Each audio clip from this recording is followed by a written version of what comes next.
Linda itu.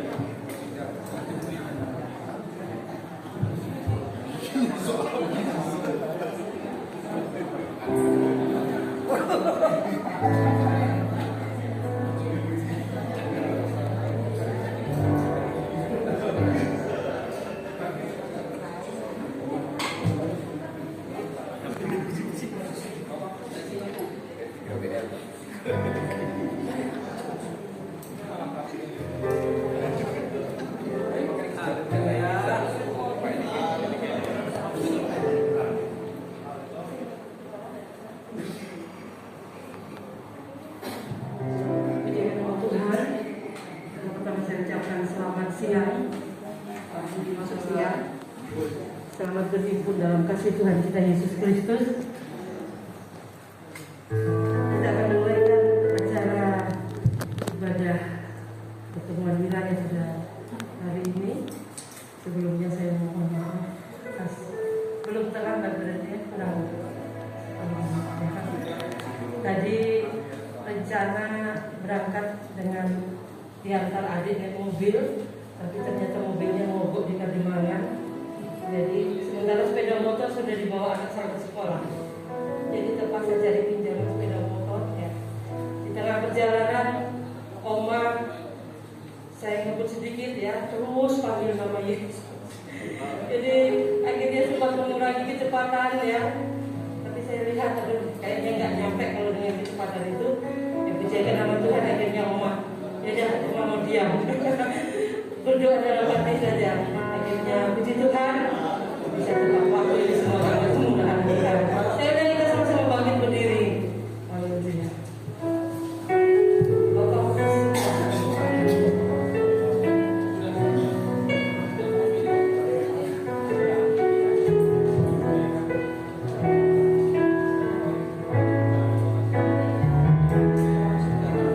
Bapak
Haleluya. Pada hari ini kita mau naikkan syukur kepada Tuhan sebab Tuhan baik buat saudara dan saya. Amin.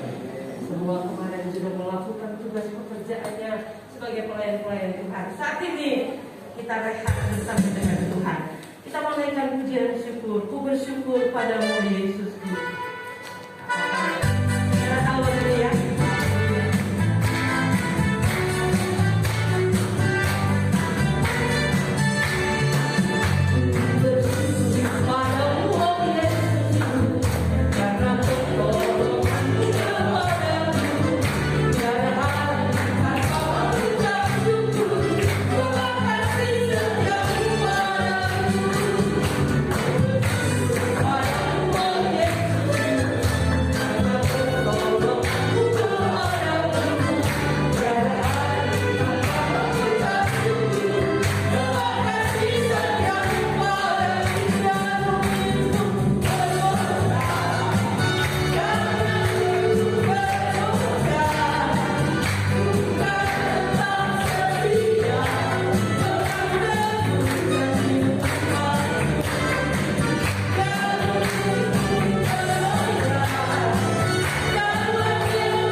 Puji Tuhan.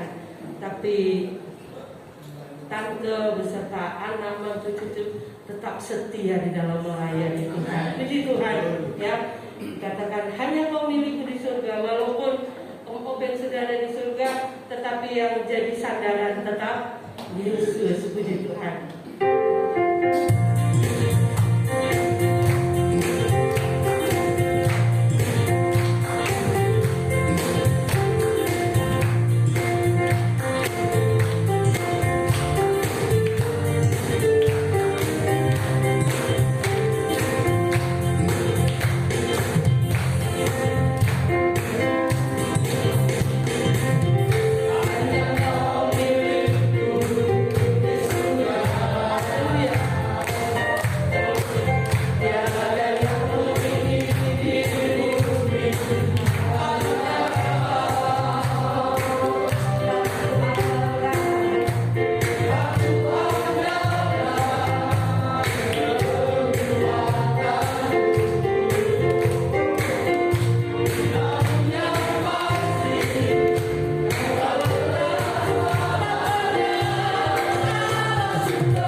baterainya kita lagi ngecas, dan kita tahu kita cas pada sumber kekuatan kita yang dahsyat dan luar biasa.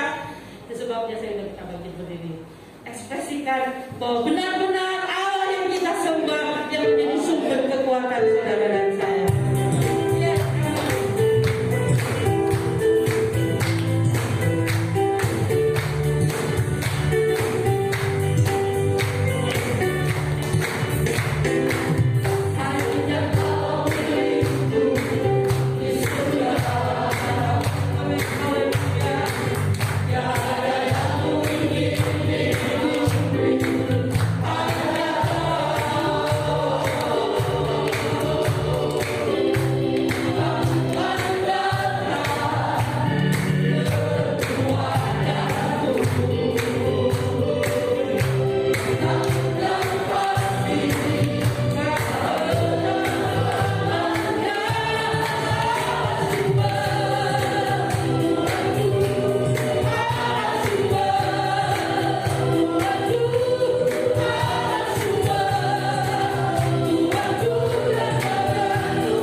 Karena dia kekuatan kita, maka tiap ayunan langkah kita ketahuilah Tuhan yang pimpin.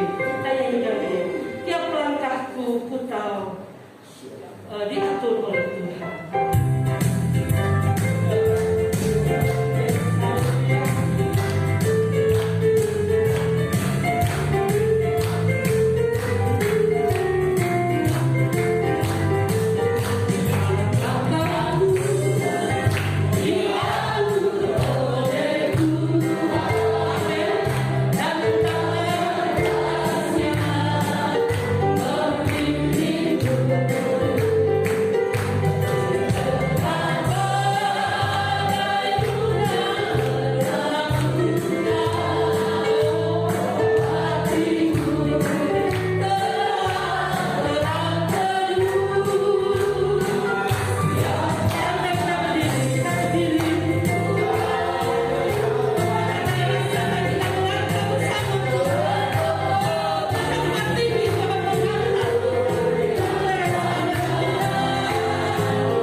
untuk dibawa, untuk digiring seperti seorang gembala membawa domba-domba ke tujuan, ya. Dan kita perlu pimpinan Tuhan. Haleluya. Kita tidak bisa pakai akal-akalan kita sendiri. Kita perlu firman Tuhan yang akan menuntun kita, membawa kita ke tempat yang tinggi, di mana Yesus berada, anak-anaknya, hamba-hambanya yang pasti berada. Pujilah nama Tuhan. Haleluya, haleluya. Dia tidak pernah tinggalkan kita. Dia ada bersama kita dalam segala keadaan kita. Haleluya, haleluya. Dia tidak pernah membiarkan kita. Kau ada bersama. Kau ada bersamaku di setiap musim hidupku. Tak pernah kau biarkan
sudah memuji-Mu Tuhan, kami akan mendengarkan firman-Mu.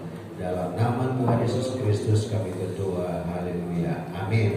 Puji Tuhan. Haleluya. Haleluya. Haleluya. Puji Tuhan. Terima kasih kepada pengurus wilayah yang sudah mempercayakan saya untuk menyampaikan firman Tuhan. Tuhan memberkati. Karena 1 atau 2 tahun sekali, jadi agak panjang hari ini. Tidak apa-apa ya Pak wilayah ini. 2 tahun sekali loh. Masa cuma setengah jam ya Om. Oke, pada kesempatan ini saya akan sampaikan satu tema yang sudah tidak lazim untuk kita semua. Tadi saya sempat nanya sama Bu Selvi apakah ada proyektor atau LCD. Tidak ada. Jadi saya sudah kirim di wilayah ya. Materinya hari ini dengan judul apakah keselamatan bisa hilang? Orang GPD langsung jawab, bisa. Amin. Udah amin.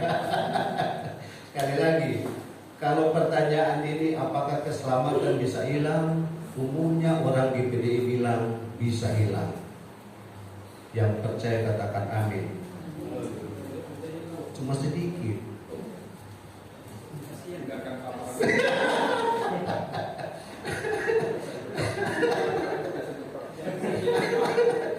Oke, apakah keselamatan bisa hilang? Tidak. Tergantung.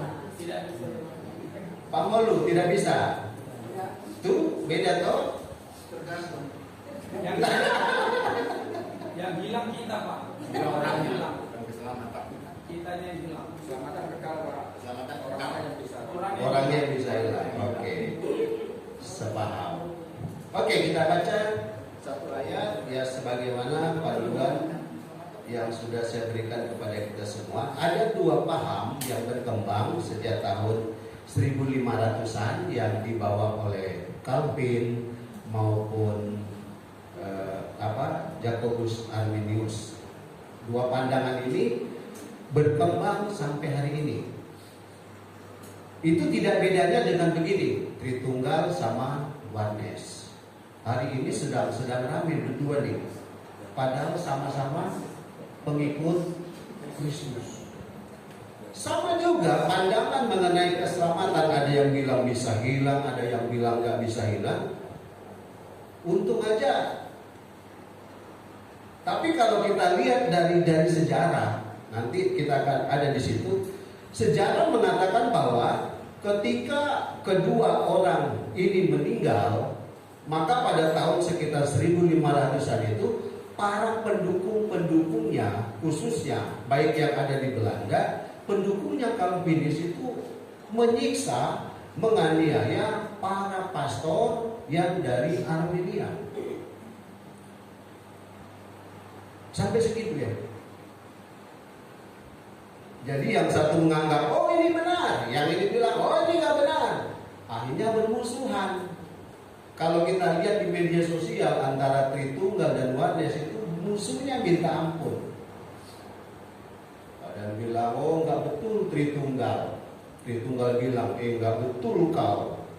Dan memang sejarah membuktikan bahwa ya Tritunggal yang betul. Amin. Tapi permasalahannya dua-duanya ada di Alkitab.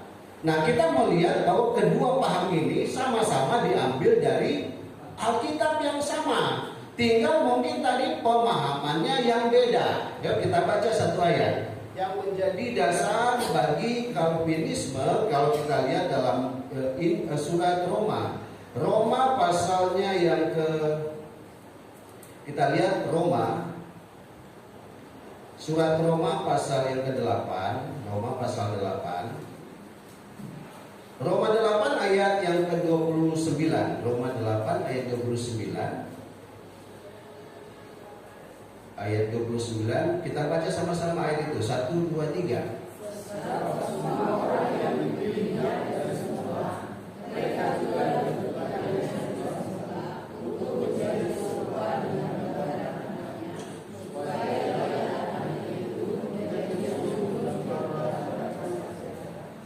Ini yang menjadi dasar paham mereka. Karena dari mereka itu ada sekitar yang saya catat ada 3 paham.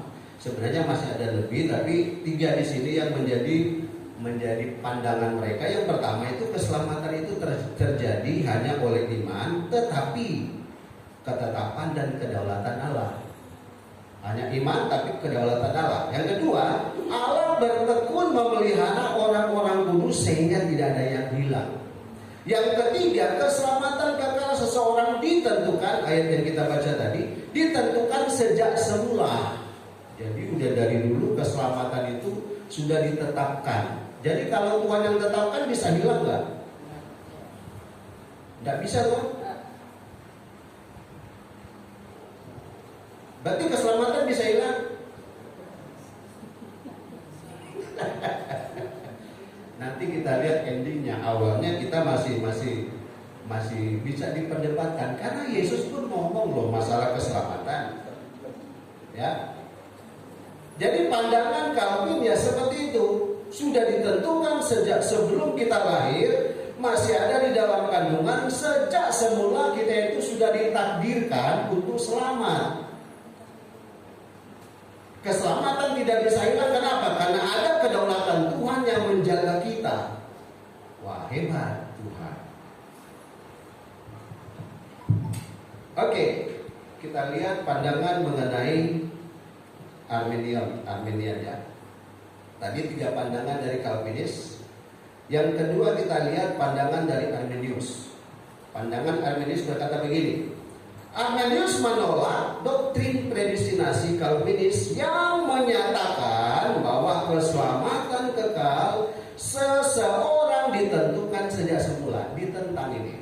Yang kedua, Arminius berpendapat bahwa pemilihan Tuhan adalah pemilihan orang-orang percaya yang dikondisikan pada iman, bertolak dari iman. Yang ketiga, Arminius menekankan bahwa anugerah diperoleh atau keselamatan diperoleh melalui penebusan Allah di dalam Kristus, bukan usaha manusia.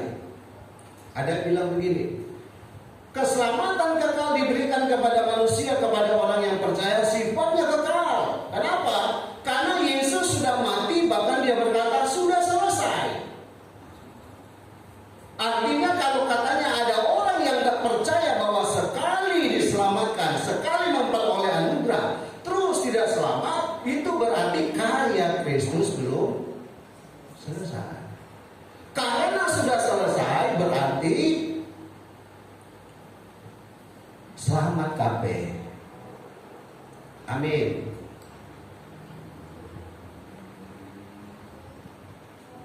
Selamat semua. Jadi bisa melakukan dosa pangkat selamat, melakukan kesalahan selamat, mau pindah gereja selamat, pindah agama selamat. Amin. Enggak.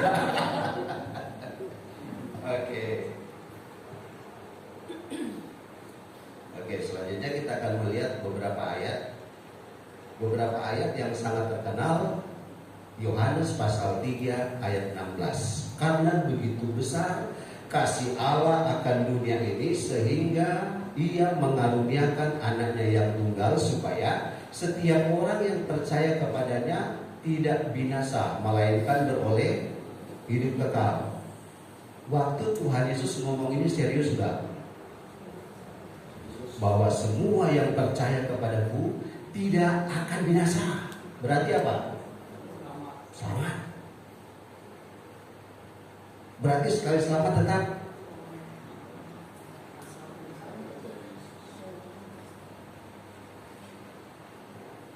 Ada lagi ayat Yesus katakan di dalam Yohanes pasal 10 ayat 28. Kita lihat di sana. Yohanes 10 ayat 28 berkata begini.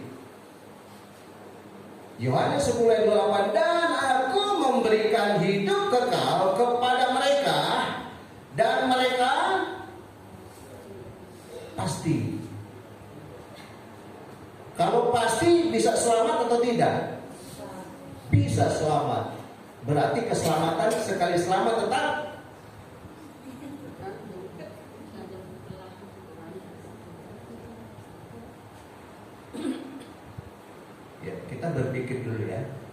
Tidak apa-apa, awal-awal kita agak puyeng sedikit. Karena kata-kata Yesus nih, yang percaya kepadaku pasti selamat, tidak binasa. Yohanes 3:36 berkata begini, barang siapa percaya kepada anak, kepada Yesus, ia beroleh hidup kekal. Tetapi, nah di sini sudah ada mulai benang merah. Tetapi, ya toh? Kalau tadi pasti selamat, tetapi sekarang mulai ada kata. Perhatikan ini, ada kata tetapi barang siapa tidak taat kepada anak, ia tidak akan melihat hidup, melainkan murka Allah tetap ada di atasnya. Dari ayat ini kata Yesus berarti keselamatan bisa hilang atau tidak akan hilang? Bisa. Tadi Yesus bilang pasti. Dan satu ayat lagi yang lebih luar biasa, Yesus bilang apa? Kalau kita baca di dalam Yohanes 12 ayat 48. Ya, Yohanes pasal 12 ayat 48. Siapa yang menolak aku tidak akan menerima tidak menerima perkataanku, maka firmanku yang aku katakan akan menghakimi dia pada akhir zaman. Siapa yang membuang aku, ia tidak akan menerima perkataanku. Ia ada satu yang menghukum dia. Titus 3 ayat 5 berkata begini, pada waktu itu dia telah menyelamatkan kita bukan karena perbuatan kita, bukan karena perbuatan baik yang telah kita lakukan, tetapi karena rahmatnya, oleh permandian kelahiran kembali dan oleh pembaharuan yang dikerjakan oleh Roh Kudus. Lanjut, Yesaya 64. Demikianlah kami sekalian seperti seorang najis, dan segala kesalehan kami seperti kain kotor. Kami sekalian menjadi layu seperti daun, dan kami lenyap oleh karena kejahatan kami seperti daun dilenyapkan oleh angin. Baru kita masuk ke Efesus 2 ayat yang ke-8. Efesus 2 ayat 8 berkata begini, sebab karena kasih karunia kamu diselamatkan oleh iman, itu bukan hasil usahamu, tetapi pemberian Allah. Itu bukan hasil pekerjaanmu, jangan ada orang yang memegahkan diri. Berarti di sini kita sudah temukan benang merahnya, bahwa sesungguhnya hidup kekal itu bisa hilang. Saya kasih contoh, Pak Hermes silakan maju ke depan. Pak Hermes.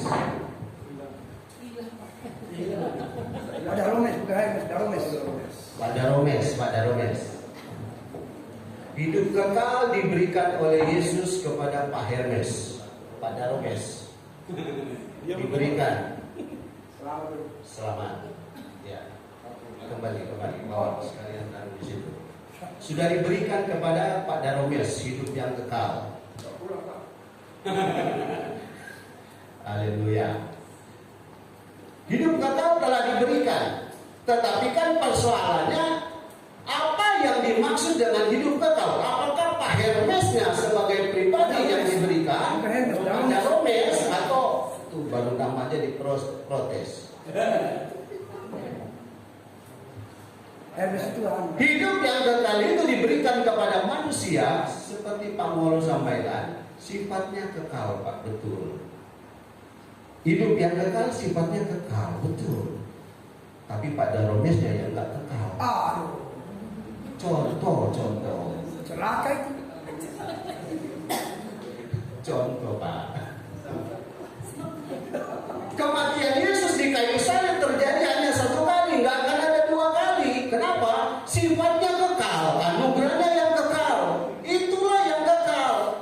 Jadi kalau pandangan Calvin berkata bahwa keselamatan itu kekal, yang mana keselamatannya? Diri kita kan? Bukan. Tapi ini yang diterima tadi, Yesus Kristus yang sudah mati di kayu salib. Kan Yesus sudah bilang, barang siapa yang percaya kepadaku tidak binasa. Tapi ternyata Pak Daromes gak percaya. Contoh. Selamat saya. Sekali lagi contoh. Saya tidak mau binasa, selamat saya. Ya, berarti sekali selamat tetap Selamat. Haleluya. Haleluya. Oke. Oke, beberapa ayat lagi ya, Bapak Ibu. Diselamatkan bukan karena kita berbuat baik. Oke, kalau dalam penulisan saya di situ, iman itu kan menentukan keselamatan. Iman menentukan keselamatan, perbuatan itu menentukan upah. Ya, kita paham itu. Kalau agama lain berkata berbuat baik selamat, itu yang lain, agama yang lain. Sedangkan agama Kristen bilang apa? Berbuat baik karena sudah selamat. Agama lain bilang berbuat baik selamat. Tetapi orang Kristen berkata selamat pasti berbuat baik. Yakobus berkata 2 ayat 17, demikian juga halnya dengan iman. Nah, demikian juga halnya dengan iman. Keselamatan hidup yang kekal kita terima oleh karena iman, bukan karena hasil perbuatan. Ya, saya sudah katakan tadi bahwa hasil perbuatan kita manusia itu bagaikan apa? Kain darah. Kain kotor, kain lara. Kain yang kotor, itu pun salehnya kita. Jadi kalau kesalehannya Pak Hermes dan Pada kita Hermes. semua, kesalehannya pada Hermes, Ya, saya di sini, Pak. itu kain kotor, Pak. Kotor memang ya. Salehnya kita itu kain kotor dalam pandangan Tuhan. Makanya keselamatan hidup yang kekal nggak mungkinlah kita terima. Tetapi ketika Yesus berkata, siapa yang percaya kepadaku itulah iman. Tanggapan iman yang mengatakan bahwa ketika kita percaya kepada Yesus Kristus, maka hidup yang kekal itu kita terima. Amin. Nah, kalau kita terima hidup yang kekal oleh karena iman, maka kita harus perhatikan di dalam Matius pasalnya yang ke-10 ayat 42. Jadi sudah cocok di dalam Efesus pasalnya yang kedua ayat yang keberapa? Efesus pasal 2, kerjakanlah keselamatan. Itu yang menjadi Filipi pasal 2. Filipi pasal 2 ayat 12. Ayat 12. Itulah pandangan Arminius dan itulah pandangan kita bahwa keselamatan itu harus dikerjakan. Kenapa? Karena kita sudah selamat. Lah kalau kita sudah selamat nggak mengerjakan, nggak dapat upah. Kan gitu. Matius 10 ayat 42, dan barang siapa memberi air sejuk secangkir saja kepada salah seorang yang kecil ini karena ia muridku, aku berkata kepadamu sesungguhnya ia tidak akan kehilangan upah. Jadi kalau kita bertamu ke sesama hamba Tuhan dikasih air putih, upahnya besar di surga. Apalagi dikasih kopi, upahnya tambah. Apalagi kalau kopi ditambahin susu, upahnya tambah. Apalagi kalau pulang bawa amplop. Upah semua diambil, Pak. Tapi Tuhan berkata apa? Yesus berkata, kalau saja engkau bisa memberikan air putih kepada orang yang paling hina ini, upahmu besar di surga. Kemudian Yesus berkata dalam Matius pasal 25, Yesus berkata begini, pada waktu aku sakit kamu gak menjenguk aku. Pada waktu aku dalam kelaparan kamu tidak menjenguk aku. Pada saat aku di penjara kamu tidak menjenguk aku. Murid-muridnya berkata begini, kapan Tuhan Yesus sakit? Kapan Tuhan Yesus masuk penjara? Kapan Tuhan Yesus lapar? Kemudian Yesus berkata apa dalam Matius 25 ayat 45 dan 46. Maka ia menjawab mereka, aku berkata kepadamu, sesungguhnya segala sesuatu yang tidak kamu lakukan untuk salah seorang dari yang paling hina ini, kamu tidak melakukannya juga untuk aku. Dan mereka ini akan masuk ke tempat siksaan yang kekal, tetapi orang benar ke dalam hidup yang kekal. Artinya apa? Kita udah diselamatkan, seharusnya, sepantasnya kita harus berbuat baik. Ayat terakhir. Ini ayat kesukaan hamba Tuhan. 1 Korintus 15 ayat 58. Karena itu saudara-saudaraku yang terkasih, berdirilah teguh, jangan goyah, dan giatlah selalu dalam pekerjaan Tuhan. Sebab kamu tahu bahwa dalam persekutuanmu dengan Tuhan, jerih payahmu tidak sia-sia. Orang yang udah selamat pasti berpikir demikian. Dia akan berusaha mengejar apa yang namanya upah. Emang sih masuk surga, tapi kalau nggak punya upah ya memang sih nggak ada iri hati di surga, betul? Nggak ada yang namanya sakit hati. Saya kok sudah melakukan ini tapi upahku kecil. Yang itu kok kenapa besar? Nggak ada begitu-begitu di surga. Apalagi kawin, ya toh? Nggak ada iri hati. Kita nggak bisa menilai, loh kok yang lain begitu, saya begini. Saya kok upahnya kecil, dia kok upahnya besar. Padahal gereja besar, jemaat banyak. Bukan itu ukurannya. Tetapi Tuhan berkata apa? Lakukanlah, giatlah, jangan goyah. Tetaplah kita melakukan pekerjaan Tuhan. Jadi orang yang memiliki sudah menerima hidup kekal sama begini Bapak Ibu. Seorang anak sekolah dasar katakanlah SMP atau SMA lah, ketika Pak guru bilang kerjakan PR-nya halaman 58. Contoh, besok masuk sekolah PR-nya ditanyain. Ketika ditanyain, ada yang mengerjakan dan ada yang tidak. Saya tidak tahu dulu Pak Hermes suka mengerjakan PR. Pak Daromis dulu suka mengerjakan PR. Boleh saya kerjakan. Oh mantap. Saya setia. Setia, puji Tuhan. Kita juga semua sama, amin. Amin. Amin. Ketika ada anak yang tak mengerjakan PR, apakah PR-nya itu hilang? Ada yang mengerjakan, oh saya Pak Guru sudah selesai. Ada yang lain lagi sedih. Kenapa? Nggak mengerjakannya. Apakah PR-nya hilang? Bu Guru bilang, Pak Guru bilang, udahlah oke PR-nya lenyap, bebas kamu. Kan nggak begitu. Guru yang sontoloyo ya begitu. Udah diberikan PR, ditarik lagi PR-nya. Padahal yang lain sudah kerjakan. Mungkin udah ngantuk mengerjakan PR-nya, tapi ada yang lain yang nggak mengerjakan PR. Gurunya bilang apa? Udah masukkan dia ke ruang paling gelap, kemudian akan terdengar ratap dan ketak gigi. Botol dia memang. Nah, jadi keselamatan itu tetap kita kerjakan. Amin. Amin. Tuhan itu menciptakan kita bukan seperti robot, diatur ke sana kemari, disuruh belok kiri kita belok kiri, suruh belok kanan kita belok kanan. Kita kan punya hati nurani. Kita punya hati untuk siap memilih selamat atau tidak. Dan yang pasti Yesus sudah katakan, kalau engkau melakukan perintahku dan melakukan segala yang kuperintahkan kepadamu, maka aku selamat. Hanya satu yang menolak keselamatan, yaitu Yakobus pasal 2. Iblis berkata bahwa dia percaya kepada Yesus Kristus, tapi dia tidak melakukan. Amin. Makanya gak heran waktu Yesus setelah dia berpuasa 40 hari, iblis mencobai Yesus.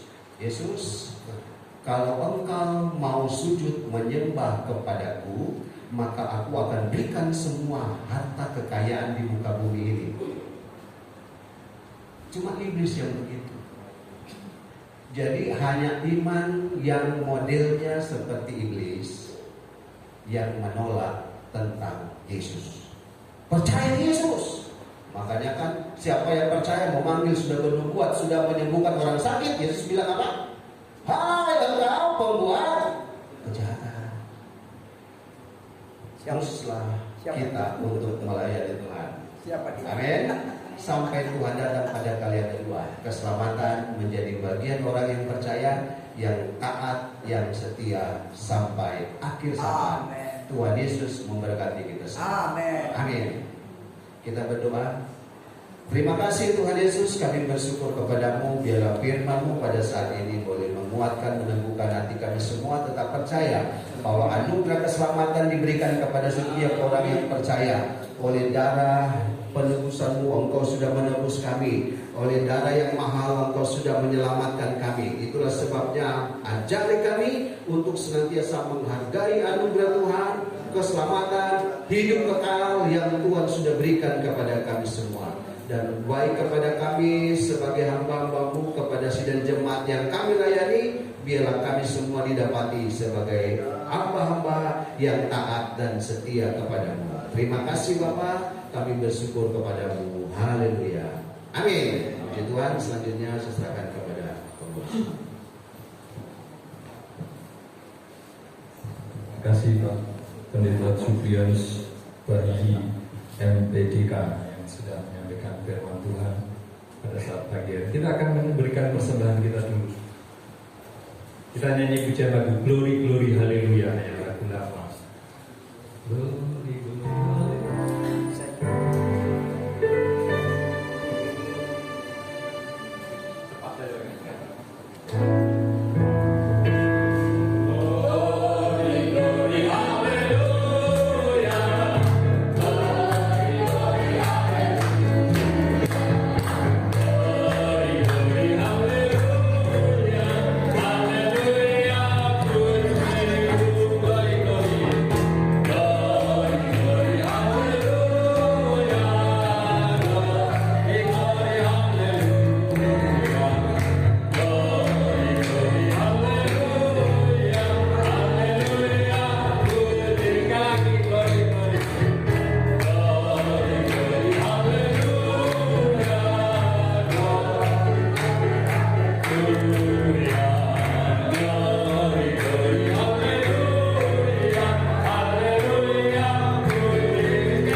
Beberapa pengumuman yang perlu saya sampaikan. Kita akan berdoa dulu yang ulang tahun tanggal 10 Oktober. Ibu Rustini hadir. Bu Rustini ada.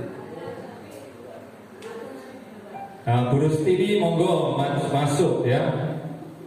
Om Nuke Laluyan hadir nggak? Ada.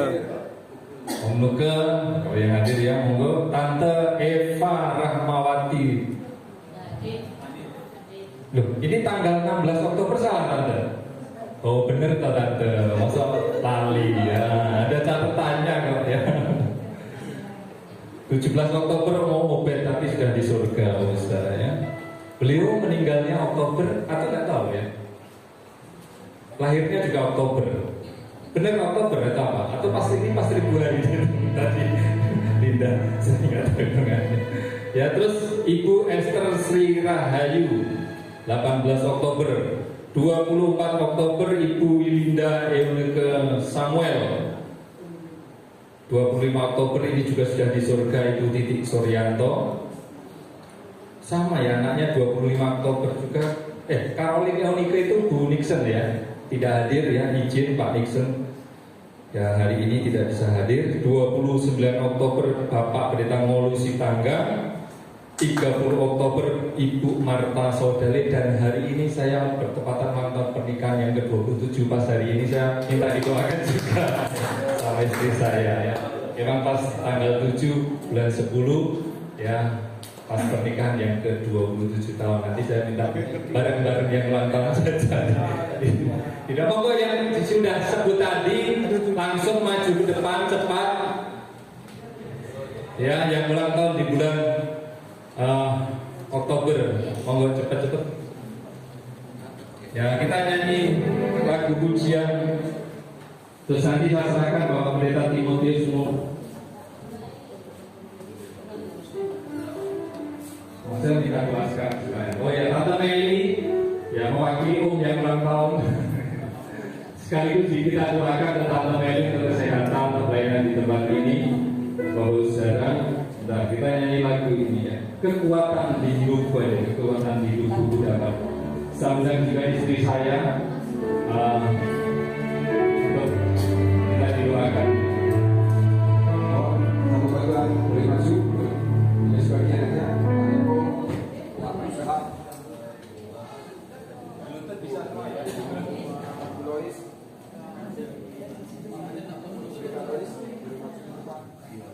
Samuel, hari Pak